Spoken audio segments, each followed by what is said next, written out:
परम पूज्य जिन धर्म प्रभाविका आर्यका रत्न 105 श्री सृष्टि भूषण माताजी की पावन प्रेरणा एवं निर्देशन में अतिशय क्षेत्र श्री महावीर जी में कई वर्षों से चतुर्विध संघ की आहार उपकरण आदि की व्यवस्था सुचारू रूप से की जा रही है। आप भी इस पुण्यवर्धक कार्य में अपने परिवारजनों के जन्मदिन, वैवाहिक वर्षगांठ एवं पुण्यतिथि पर एक दिन की आहार व्यवस्था में अपना सहयोग देकर पुण्य का संचय अवश्य करें। 1,11,000 से अधिक राशि दान देने वाले परिवार का नाम शिलापट पर अंकित किया जाएगा और शिरोमणि संरक्षक कीर्ति स्तंभ बनने वालों का विशेष आरक्षण रहेगा। इस पुण्य के कार्य से शीघ्र जुड़कर अपना जीवन धन्य करें। और हाँ, पूज्य माताजी के मंगल प्रवचन श्रवण कीजिए प्रतिदिन सिर्फ पारस चैनल पर।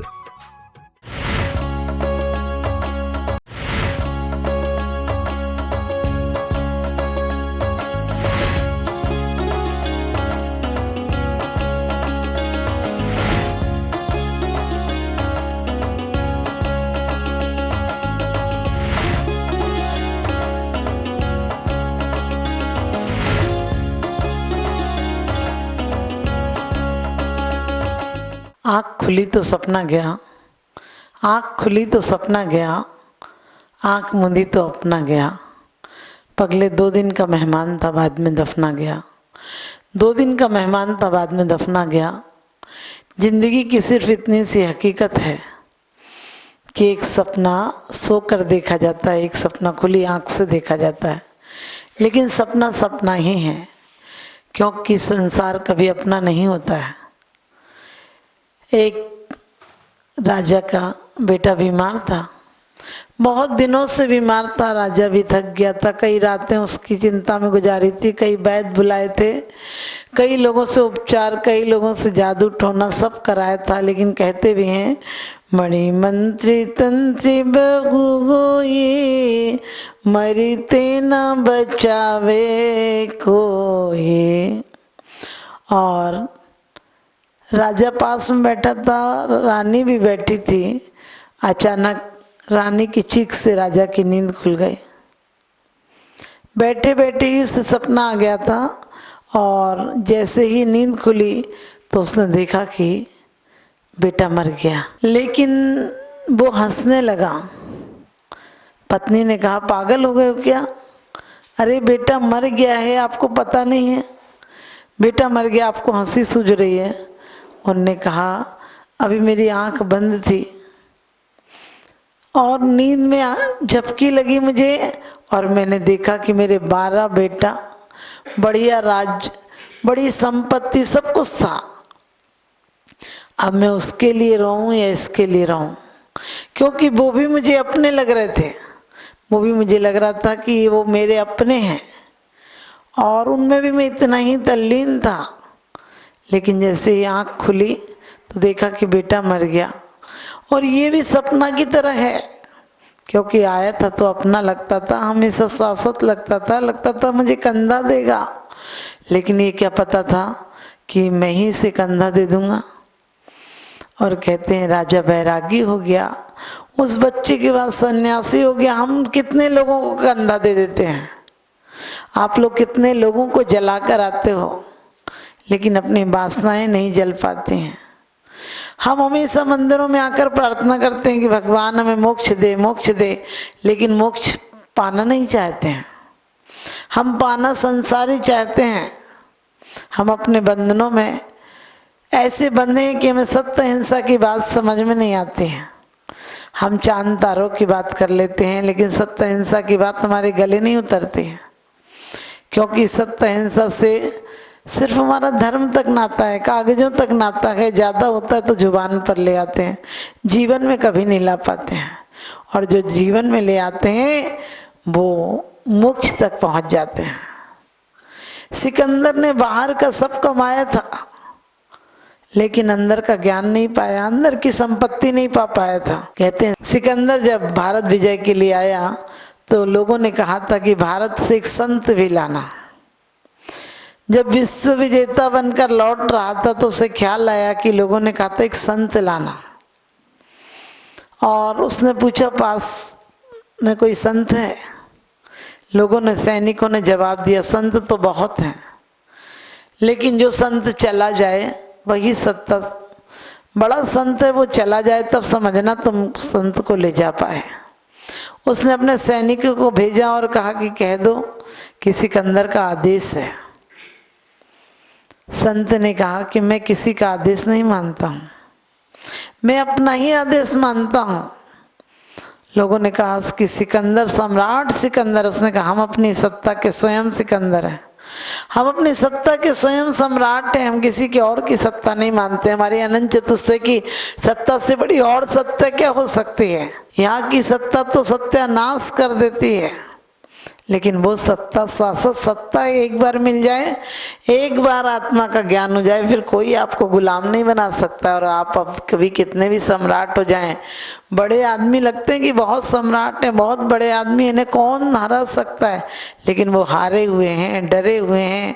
आप नेता को देखिए, वोट मांगने जाएगा तो अपने चपरासी के यहाँ भी हाथ जोड़ कर जाएगा, क्योंकि ये सब भिखारी हैं। कोई धन का भिखारी है, कोई पद का भिखारी है, कोई रूप का भिखारी है, कोई वासनाओं का भिखारी है। भिखारी यहाँ सब कोई है, एक भी सम्राट नहीं। और जो सम्राट है वो संसार में नहीं है। सच्चा सम्राट तो अपनी आत्म संपत्ति प्राप्त कर लेता है। तो वास्तव में हमने आज संपत्ति के लिए कोई प्रयास नहीं किया। भगवान के मंदिरों में जाते, भगवान मेरी तो से बनी ताते करो पुकार, मेरे न चाहे कछु और ईस रत्नत्र निधि दीजिए मुनीस। लेकिन कौन पाना चाहता है सत्ता? हमारी हालत वो है, हम सत्य को नहीं पाना चाहते, शुद्ध को नहीं पाना चाहते हैं। यदि प्यास नहीं हो तो पानी का कोई महत्व नहीं, भूख नहीं हो तो भोजन का महत्व नहीं। भूख हो तो नमक रोटी भी अच्छी लगती है, और नहीं हो तो क्या होता है? आपने बड़े आदमी को देखा, बीमार पड़े रहेंगे, दाल नहीं खाना, चावल नहीं खाना, ड्राई फ्रूट्स नहीं खाना, जूस नहीं खाना, ये नहीं खाना, वो नहीं खाना। आदमी झुंझला के कहता है क्या खाना? तो डॉक्टर कहता है मात्र दवा खाना, क्योंकि खाने को किसी को नहीं दिया, तुम्हें खाने कहाँ से मिलेगा? तुमने बना दी होगी बड़ी कोठी, लेकिन तुम्हारे सामने तो वही मूंग की दाल का पानी और उबली हुई तोरई आएगी। और कभी कभी तो ऐसा हो जाएगा कि तोरई तो आएगी, लेकिन वो भी तुम्हें नली से डाली जाएगी, पीस कर रोटी डाली जाएगी। ये बदनसीबी नहीं तो और क्या है? इसको आप खुशनसीबी समझते हैं, इसको आप सोचते हैं कि आपको बहुत बड़ी सत्ता मिल गई। अरे इसको सत्ता मत समझना, क्योंकि क्या है ये सत्ता? यहाँ जिंदगी भर पागलों की तरह कमाते हो और खाने का मौका ही नहीं मिलता है। जोड़ जोड़ के मकान बनाते हो, लेकिन मकान में रह नहीं पाते हो शांति से। आपने देखा होगा, जीने को हर लोग जिया करते हैं, जीने को हर लोग जिया करते हैं, लेकिन जीने के ढंग अलग अलग हुआ करते हैं। कुछ जीते हैं महलों में, कुछ फुटपाथों पर जिंदगी गुजार देते हैं, कुछ महलों में भी नींद की गोलियां लिया करते हैं, कुछ फुटपाथ पर भी बेखबर सोया करते हैं। जीने को हर लोग जिया करते हैं, लेकिन जीने के ढंग अलग अलग हुआ करते हैं। जो ढंग से जीते हैं वो सम्राटों की तरह जीते हैं। तो जब सिकंदर ने सैनिक भेजे और वो नहीं आया, उसने कहा हमने आदेश मानना छोड़ दिया। उन्होंने कहा सैनिकों ने, आप जानते हो वो कौन है सिकंदर? सम्राट सिकंदर पहाड़ों से भी कहे तो उसे रास्ता देना पड़ता है, लाखों लोग उसके नाम से रूह कांप जाती है। वो सम्राट सिकंदर है। तुम क्या चाहते हो कि तुम नहीं जाओगे? वो तुम्हें जबरदस्ती ले जाएगा, और ज़्यादा जिद करोगे तो तुम्हारे को मार देगा। उनने कहा मौत से भी कोई फर्क नहीं पड़ता। सैनिक कहने लगे तुम पागल हो क्या? अरे मौत से किसको फर्क नहीं पड़ता, तुम रहोगे ही नहीं। उसने कहा मैं हूं और रहूंगा। मौत सिर्फ इस देह की एड्रेस से एड्रेस बदलेगी, मुझे नहीं बदल सकती है। और जाके अपने सम्राट से कह देना कि मैं ही हूँ बड़ा सम्राट, मैं किसी को और बड़ा सम्राट नहीं मानता हूँ। सिकंदर के सैनिकों ने जाकर कहा कि वो तो बड़ा हटीला संत है। कहता है मार देना, तुम भी देखना, मैं भी देखूंगा, मैं किसी की कहना नहीं मानता हूँ, मैं अपने आप में सम्राट हूँ। अरे वो तो पता नहीं क्या क्या कह रहा था, आपको तो कुछ समझता ही नहीं। आपको पता है अहंकारी व्यक्ति को बहुत चोट लगती कि कोई मुझे नहीं जानता। वो भी गया और कहने लगा कि मैं हूँ सिकंदर। उसने कहा होगी तो क्या करूँ? कहने लगे मैं तुम्हें चाहूँ तो बहुत इज्जत दिला सकता हूँ। उनने कहा इज्जत बेइज्जती में फर्क ही नहीं रहा, क्या इज्जत दिलाएगा कोई। झूठी चापलूसी के शब्दों को मैं शब्द नहीं मानता। मुझे इज्जत और बेइज्जत से फर्क नहीं पड़ता है, क्योंकि अब मैंने मान अपमान का भाव छोड़ दिया, तो जो मिलता वो इज्जत ही है। अपमान मेरे लिए रहा ही नहीं कुछ। फिर सिकंदर ने कहा कि अरे तुम मेरे साथ चलो, मैं तुम्हारे लिए बहुत बड़ा महल बना दूंगा। उसने कहा मरना है क्या उसमें? कहने लगे तुम यहाँ नहीं मरोगे, यहाँ तो मैं तुम्हें अभी तुरंत मार दूंगा। उन्होंने की मार कर देखो, तुम में हिम्मत हो तो तुमने लोगों को मारा होगा, मुझे नहीं मार सकते हो, क्योंकि मुझे अपनी सत्ता का एक ख्याल है, और जिसे सत्ता का ख्याल होता है, जो सत्य में जीता है, वो बंधनों से मुक्त हो जाता है। एक बार राजा ने किसी फकीर से बात सुनी कि सत्य बोलना चाहिए, सत्य जीवन है, सत्यम शिवम सुंदरम की बात सुनी। और कहते हैं कि जैसे राजा ने सुनी, वैसे ही थोड़ी देर बाद कोई राजा को बुलाने के लिए आया, और कहते हैं कि उसने कह दिया, राजा ने कह रखा था पहरेदारों से कोई आए तो कह देना घर पर नहीं है। और जब वो बुलाने आए तो उसने कह दिया घर पर है, लेकिन राजा बोलता है घर पर नहीं है। अब वो लोग तो बोले कि राजा कैसा है, आकर मिले तो बोले आपका तोता बोल रहा था कि आप घर पे हैं और आपने मना कर दिया। अब राजा को अपने अंदर बहुत ज़्यादा बेइज्जती महसूस हुई कि कैसा तोता, इसने मेरी सारी बात खराब कर दी। और कहते हैं कि वो उसने आदेश दिया ऐसे तोते को रखने ही नहीं, निकाल दो। और तोता फुर से उड़ा और पेड़ पर कहने लगा देखो सत्य बोलने से मुझे बंधनों से मुक्ति हो गई, और जब पूर्ण सत्य बोलूँगा, महासत्य बोलूँगा, जब महाव्रत ले लूँगा, समिति से बोलूँगा, गुप्तियों को बस में करूँगा, वचन गुप्ती होगी मेरे पास और भाषा समिति होगी मेरे पास, सत्य महाव्रत होगा जिसके पास, वो संसार से मुक्त हो जाए तो क्या बड़ी बात है। जब मैं एक छोटी सी सत्य से तुम्हारे बंधन से मुक्त हो सकता हूँ तो पूरा सत्य बोलूँगा तो क्या नहीं होगा। इसीलिए कहते हैं बोलने के बाद भी, और आखिर वो नहीं गया, वो संत नहीं गया। संत कहने लगा मैं नहीं जाता हूँ।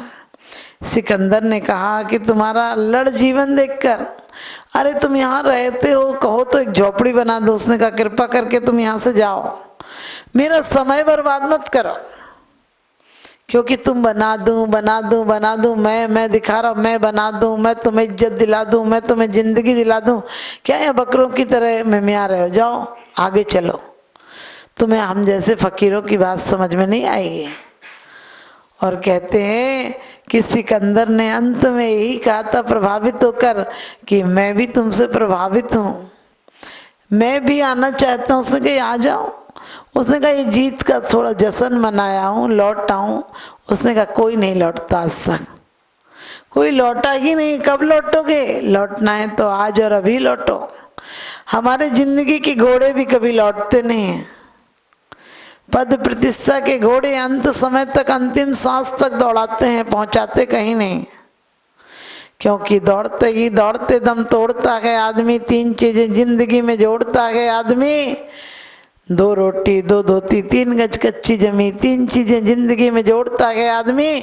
और दौड़ते ही दौड़ते दम तोड़ता है आदमी। सुबह पलना शाम खटिया, अंत में अर्थी पे पोड़ता है आदमी। और दौड़ते ही दौड़ते दम तोड़ता है आदमी। आंख भींगी और ठंडे दिल में लेके रांधिया, 3 चीजें जिंदगी में लेके दौड़ता है आदमी। और दौड़ते ही दौड़ते दम तोड़ता है आदमी। कहते हैं कि वास्तव में कितना भरोसा है अरे इस आदमी का मौत पर, कितना भरोसा है अरे इस आदमी का मौत पर। जिंदगी का सब कमाया मौत को ये छोड़ता है आदमी। जिंदगी का सब कमाया मौत को ये छोड़ता है आदमी। जिंदगी का सारा कमाया हुआ छोड़ जाता है और अकेला चला जाता है। कोई साथ नहीं जाता है। शमशान तक संसारी लोग जाते हैं, शमशान तक संबंधी लोग जाते हैं, और चिता तक देह जाती है आके अकेले ही जाना पड़ेगा। क्योंकि तुम्हारी जिंदगी की सफलता या विफलता तुम्हारी अर्थ ही बता देती है। तुम क्या बताओगे? तुम अर्थी में कितने लोग भी आए वो तुम्हारा जीत नहीं दिला सकते हैं, क्योंकि मुझ अकेले को छोड़ने हजारों लोग आए। मुझ अकेले को छोड़ने हजारों लोग आए, उनमें से सिर्फ 4 ही उठाकर मुझे लाए और छोड़कर ऐसे चले गए जैसे खुदा से उधार मांग कर लाए। आप देखो जिनके साथ तुम्हारा व्यवहार, उनके साथ कैसा जीवन है। ऐसे लिप्त होकर जीते हो, ऐसे लिप्त होकर जीते हो जैसे संसार में तुम्हारे अलावा कोई जीता ही नहीं है। तुम सारी संसार की दौलत पाना चाहते हो, सारी संसार की सत्ता पाना चाहते हो। जिस दिन आत्म सत्ता पालोगे उस दिन बनो वन प्रसाद कुटी में, नहीं खेद नहीं ममता हो। हमारे पुराने अधिकांश लोग समाधि से मर जाते थे, क्योंकि जीवन भर उनका एक ख्याल था कि हमें सत्य को अपनाना है। क्या है, संसार तो एक नाशवान है, इसलिए पहले कम चोरी बेईमानियां थी, लेकिन थी, हमेशा थी। लोग कहते पहले राम राज्य था, मैंने कि राम राज्य में भी तो सीता चोरी हो गई थी। सोच कर देखना कैसा राम राज्य था कि दूसरी की पत्नी को भिक्षुक बनाकर उठा ले गया। सृष्टि मंगलम सेवा समिति में आहार उपकरण, ज्ञान, औषध एवं करुणा जैसे महान कार्यों में सराहनीय सहयोगी परिवार हैं। श्री विनय कुमार जैन, श्रीमती सरिता जैन, शालीमार बाग, दिल्ली। पाटोदी परिवार, कतरास। श्री सुशील कुमार जैन, धर्मपत्नी Shrimati Nirmal Jain, Shri Arihant oil and general mills, Tehsil road, Jagraon, Punjab. Shri Bhupendra Jain, Shrimati Mamta Jain, Shalimar Bagh, Delhi. परम पूज्य जिन धर्म प्रभाविका आर्यका रत्न 105 श्री सृष्टि भूषण माताजी की पावन प्रेरणा एवं निर्देशन में अतिशय क्षेत्र श्री महावीर जी में कई वर्षों से चतुर्विध संघ की आहार उपकरण आदि की व्यवस्था सुचारू रूप से की जा रही है। आप भी इस पुण्यवर्धक कार्य में अपने परिवारजनों के जन्मदिन, वैवाहिक वर्षगांठ एवं पुण्यतिथि पर एक दिन की आहार व्यवस्था में अपना सहयोग देकर पुण्य का संचय अवश्य करें। 1,11,000 से अधिक राशि दान देने वाले परिवार का नाम शिलापट पर अंकित किया जाएगा और शिरोमणि संरक्षक कीर्ति स्तंभ बनने वालों का विशेष आरक्षण रहेगा। इस पुण्य के कार्य से शीघ्र जुड़कर अपना जीवन धन्य करें। और हाँ, पूज्य माताजी के मंगल प्रवचन श्रवण कीजिए प्रतिदिन सिर्फ पारस चैनल पर।